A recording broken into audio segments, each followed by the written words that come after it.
Alright, hey everybody, welcome back to the channel. This is Rob for Smirking Gun Reviews. For some reason, my screen's a little foggy looking. I don't know what's up with that. But we're back with more Ozark. It's Season 1, Episode 4. It's called Tonight We Improvise. So full spoilers ahead if you haven't seen the episode. So we got our symbols here. And we'll get to all of those. I love how this episode starts with the Rolling Stones. Reminds me a lot of like Blow with Johnny Depp. A lot of the explanations of that world. It's a good way to just kick it off, to get you going.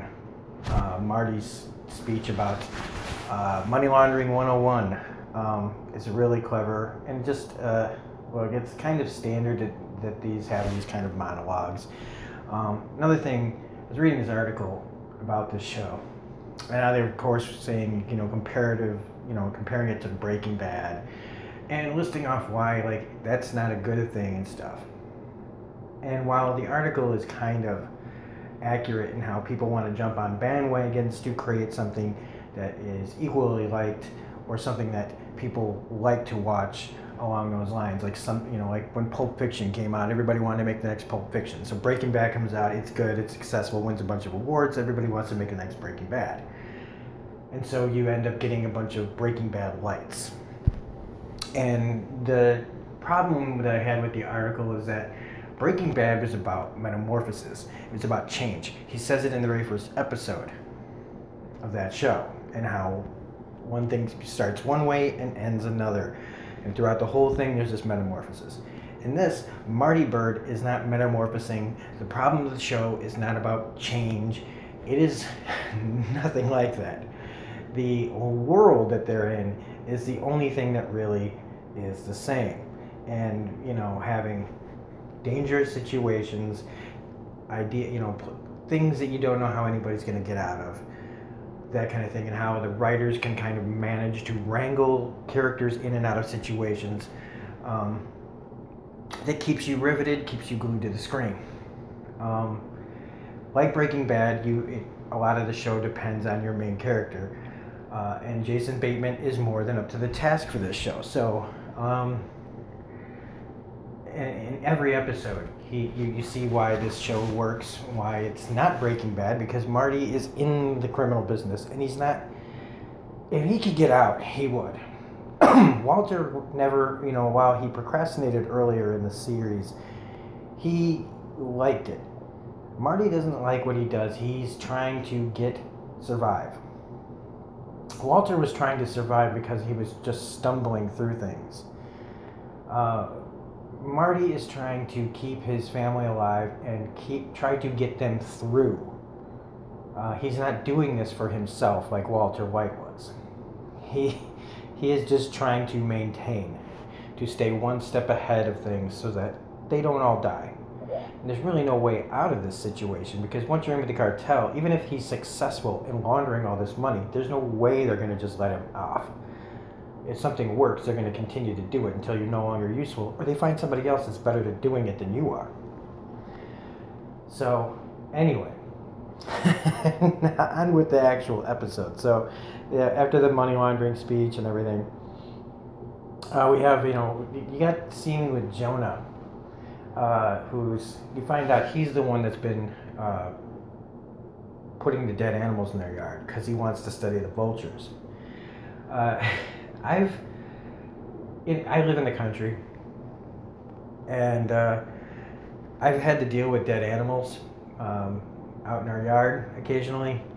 And even, let's say the example I have is a baby raccoon that's dead in the yard.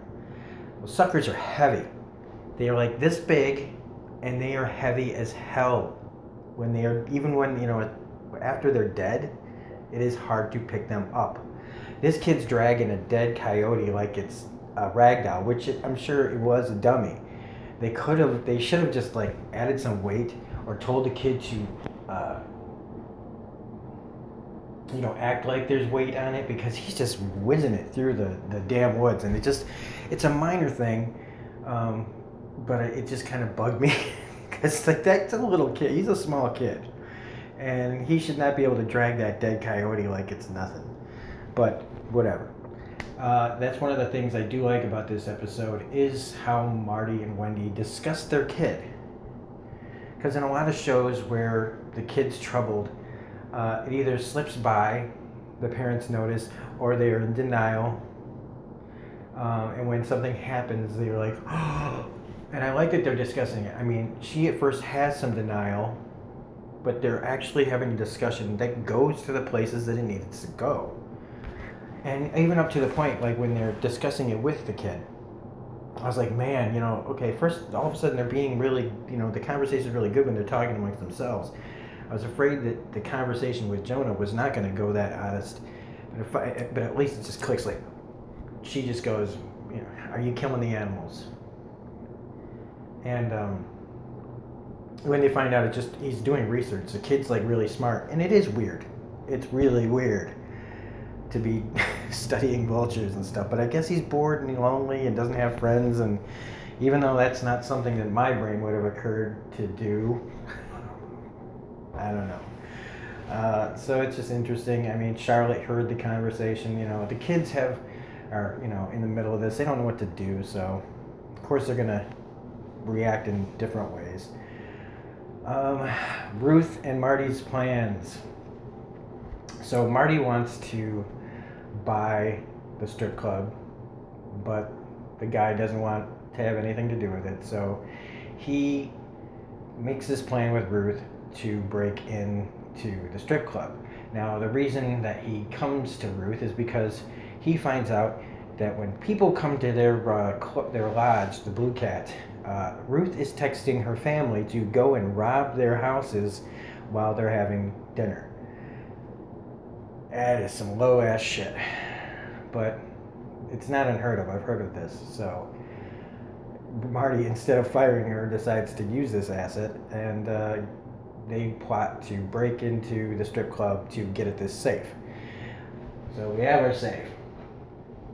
Meanwhile, Roy Petty, the FBI agent, is looking for ins. Now that he knows about Ruth, he does research and finds out about the other Langmores and comes up with this idea to get closer to the other members of this family. So he goes to the bar that Russ Langmore goes to and poses as a guy looking to find fly fishing spots. So we have our fly fishing thing. So this guy ends up going out there with him, showing him places for like $100. And Roy's just, he really likes to talk about himself for a guy who's trying to be undercover and gay. And you're in the middle of the Ozarks.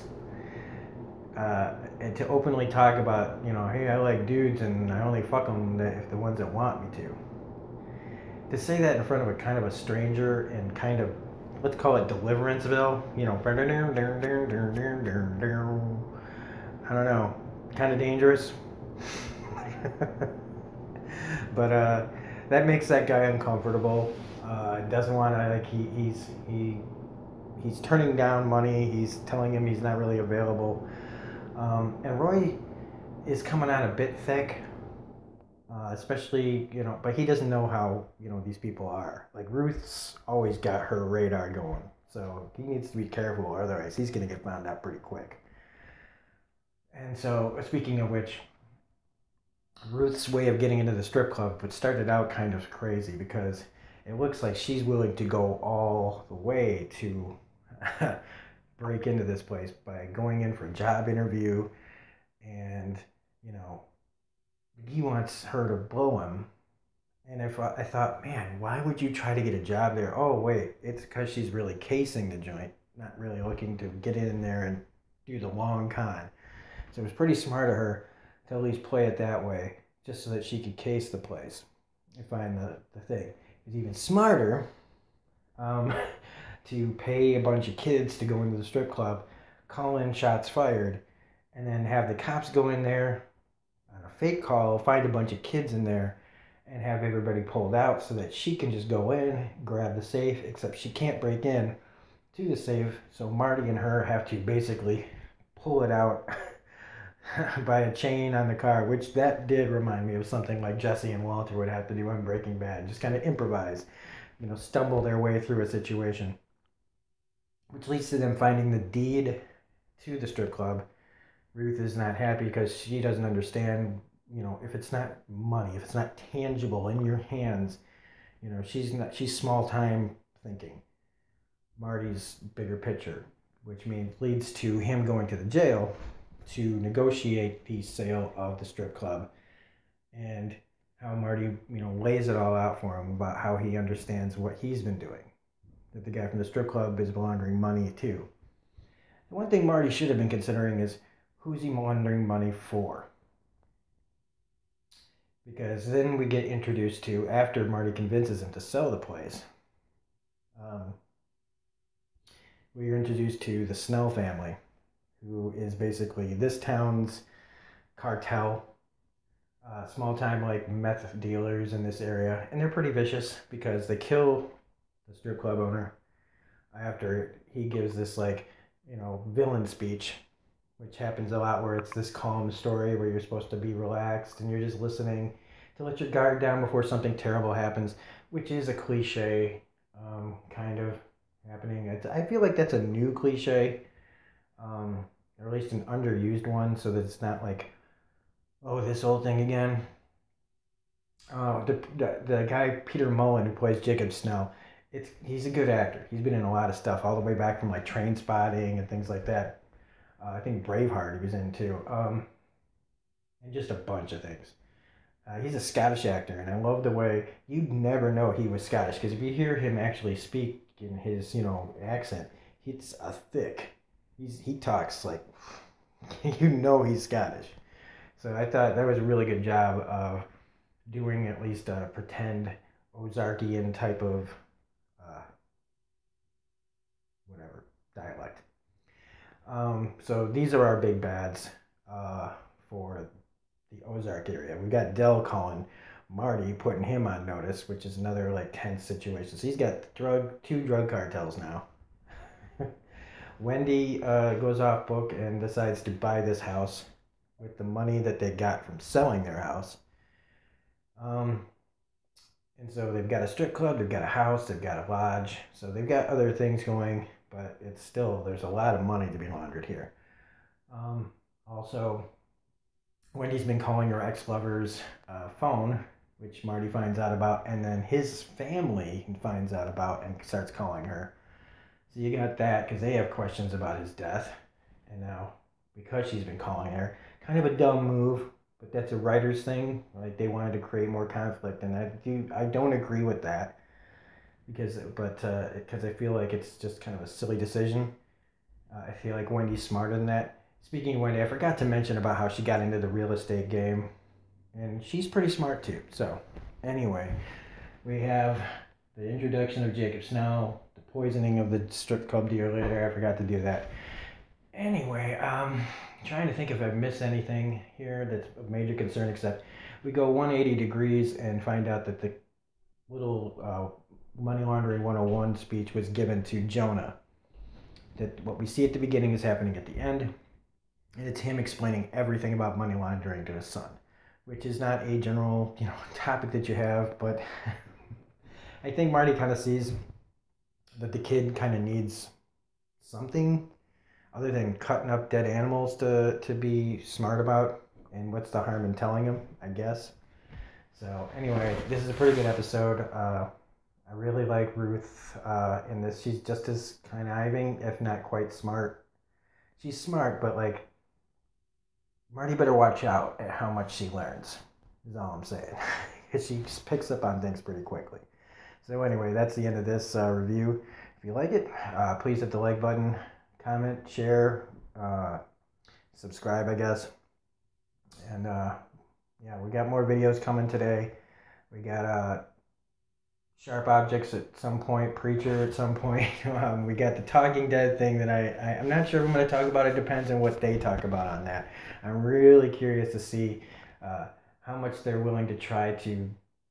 I'm most curious to see how they're going to try to pull viewers in that want to leave, like me. So anyway, this is Robert Smirking Gun Review saying have a great day, and we'll see you in the next video.